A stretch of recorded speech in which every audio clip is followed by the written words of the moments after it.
77% of Americans over 60 take at least one dietary supplement every day. That number comes from the CDC's National Health and Nutrition Examination Survey, and it represents the single largest supplement-consuming age group in the country. The industry behind that number is worth $59 billion a year. No prescription required, no pharmacist checking your combinations. A label that says supports health in a 12-minute doctor's appointment that barely covers your prescriptions, let alone what you bought at the grocery store. 5 of the most popular supplements on that shelf are doing damage you cannot feel until the damage is done. I have spent 15 years watching patients take every one of them. By the end of this video, you will know which 5 and you will know the mechanism behind each one. After 60, 3 things change inside your body that most people never account for. 1. Your liver slows down. The cytochrome P450 enzyme system, that is the set of enzymes your liver uses to process everything you swallow, loses roughly 30% of its capacity between the ages of 40 and 70. Supplements stay in your bloodstream longer.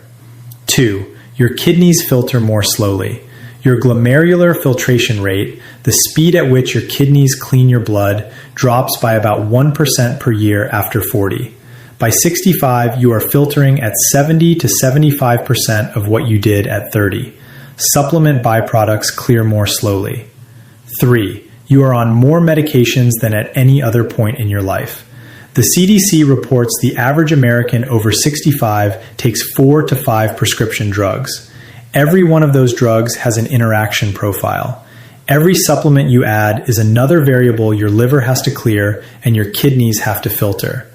These 3 changes turn what was a reasonable supplement at 45 into a gamble at 65. And the supplement aisle has no pharmacist standing between you and that gamble. Number 1, calcium. If you are a woman over 60, your doctor probably told you to take calcium for your bones. Maybe after a DEXA scan showed some thinning. Maybe after menopause when estrogen dropped and bone loss accelerated. So you started a calcium supplement. 500 milligrams, maybe 1,000. You have been taking it for years. Nobody mentioned vitamin K2. Calcium enters your bloodstream from the supplement. That is where the label's job ends. The label does not tell you where that calcium goes next. Without vitamin K2, your body cannot reliably direct that calcium into bone. K2 activates 2 proteins. The first is osteocalcin, which binds calcium and deposits it into bone matrix. The second is matrix GLA protein, which prevents calcium from settling in soft tissue, specifically your arterial walls. Without K2 activating both of those proteins, calcium floats through your bloodstream and deposits wherever it lands. In your coronary arteries, in your aorta, in the valves of your heart. That is vascular calcification. The Women's Health Initiative, published in the New England Journal of Medicine in 2006, followed over 36,000 postmenopausal women and found that calcium plus vitamin D supplementation was associated with a measurable increase in cardiovascular events. A 2010 meta-analysis in the British Medical Journal by Boland and colleagues confirmed it. Calcium supplements without K2 increase the risk of heart attack by roughly 30%. After 60, your arteries are already stiffening. Arteriosclerosis is already underway. Adding unguided calcium to that picture is accelerating a process that was already moving in the wrong direction. If you supplement calcium, pair it with vitamin K2, specifically the MK7 form, and vitamin D3 for absorption. That combination directs calcium where it belongs. Calcium without that pairing is a deposit on your arterial walls waiting to harden. Number 2, iron. If you are a woman over 60 and you are taking an iron supplement because you feel tired, I need you to hear this. After menopause, your body stopped losing iron every month. That monthly cycle was the only efficient mechanism your body had for shedding excess iron. Men never had it at any age. After 60, iron accumulates. The body has no off switch for iron absorption and almost no pathway for excreting what it does not need. Iron is not a gentle mineral. Excess iron drives something called the Fenton reaction, a chemical process where iron donates an electron to hydrogen peroxide, generating hydroxyl free radicals. Hydroxyl radicals are the most destructive free radical your body produces. They damage cell membranes. They shred DNA strands. They attack organ tissue directly. The liver takes the first hit because it stores the bulk of your iron, then the heart, then the pancreas. The CDC estimates roughly 1 in every 200 Americans of Northern European descent carries the gene variant for hereditary hemochromatosis, the clinical name for iron overload. But you do not need the genetic form to overload. Simple oversupplementation in someone who is no longer cycling and is absorbing iron from fortified foods, bread, cereal, pasta, adds up silently. Ferritin, the protein your body uses to store iron, rises without symptoms. There is no warning at 300. There is no warning at 500. By the time you feel the fatigue, the joint pain, the abdominal heaviness, organ damage is already underway. One blood test solves this entirely. A serum ferritin and transferrin saturation panel costs less than a month of iron supplements. If your ferritin is normal, you do not need iron. If it is elevated, stop and see your doctor. Taking iron without that test is flying blind into a problem your body cannot reverse on its own. If you are learning things in this video that your doctor never had time to explain, that is the reason this channel exists. Hit subscribe and I will keep doing this work. So, we are 2 supplements in. Both are in nearly every pharmacy in the country. Both are taken by millions of people over 60 who were never told a word of what I just explained. The next 3 get worse. Number 3, high-dose vitamin E. This one has a history. In the early 1990s, 2 large observational studies suggested that people who took vitamin E supplements had lower rates of heart disease. The supplement industry ran with it. By 1995, vitamin E was one of the best-selling supplements in the country. Millions of people started taking 400, 800, even 1,000 international units a day. Then the clinical trials caught up. In 2005, a meta-analysis published in the Annals of Internal Medicine by Miller and colleagues pooled data from 19 clinical trials covering over 135,000 participants. Vitamin E supplementation at 400 IU per day or higher was associated with a statistically significant increase in all-cause mortality. All-cause mortality, not just heart disease. In 2011, the SELECT trial, published in the Journal of the American Medical Association, found that vitamin E supplementation increased the risk of prostate cancer in men by 17%. The mechanism is counterintuitive. At low doses, vitamin E is an antioxidant. It donates an electron to neutralize a free radical. That is genuinely useful. At high doses, the molecule that remains after that donation, the tocopheroxyl radical, is not neutralized quickly enough by your body's recycling system. It becomes a pro-oxidant. It starts a new chain of oxidative damage instead of stopping one. On top of that, vitamin E at high doses interferes with vitamin K-dependent clotting factors. If you are over 60 and taking aspirin, warfarin, or any blood thinner, high-dose vitamin E is compounding your bleeding risk from a direction nobody warned you about. Vitamin E from food is fine. Almonds, sunflower seeds, spinach. Your body handles those amounts without the pro-oxidant flip. The 400 IU capsule that has been in your medicine cabinet since 1996 is what I would never take. 3 of 5 and every one has been sitting on pharmacy shelves for decades with no warning label about age. The next supplement is one most people consider completely harmless because it comes from a plant. That assumption has put people in emergency rooms. Number 4, St. John's wort. St. John's wort is an herbal supplement sold for mild depression, low mood, and anxiety. Clinical trials show it performs comparably to low-dose SSRIs for mild to moderate depression. I am not questioning whether it works. The real problem is what it does to every other medication you are taking. St. John's wort contains a compound called hyperforin. Hyperforin is one of the most potent inducers of the cytochrome P450 3A4 enzyme ever documented in a natural product. CYP3A4, that is the specific liver enzyme responsible for metabolizing roughly half of all prescription medications on the market. When you take St. John's wort, you are revving that enzyme into overdrive. It starts breaking down your other medications faster than they were designed to be cleared. The FDA has issued multiple safety communications about this. The interactions are documented, serious, and in some cases, fatal. Warfarin users see their INR drop, meaning blood clots more easily and stroke risk climbs. People on statins lose drug concentration and cholesterol control fails. Transplant patients on immunosuppressants can see drug levels fall low enough to trigger organ rejection. And combining St. John's wort with an SSRI antidepressant risks serotonin syndrome, a condition where serotonin levels spike uncontrollably, causing rapid heart rate, high fever, and seizures. After 60, the average person is on 4 to 5 medications. St. John's wort potentially interacts with all of them at once. And because it is sold as a supplement, most people never mention it to their doctor. They do not consider it a drug. It comes from a plant. It sits next to the multivitamins, and it is unmonitored. One supplement left. This last one is in nearly every multivitamin on the market and in the flour used to make your bread. You are almost certainly consuming it right now without knowing it. And after 60, it may be hiding the one deficiency you cannot afford to miss. Number 5. Synthetic folic acid. Folic acid is the manufactured form of folate, which is vitamin B9.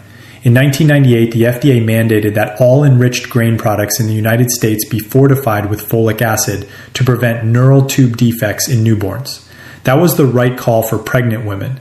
It created a problem nobody anticipated for people over 60.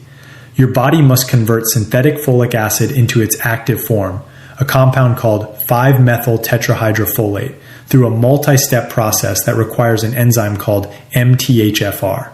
According to NIH genetic data, roughly 40% of the population carries a variant of the MTHFR gene that slows this conversion significantly. If you carry that variant, the synthetic folic acid you swallowed does not fully convert. It circulates as unmetabolized folic acid.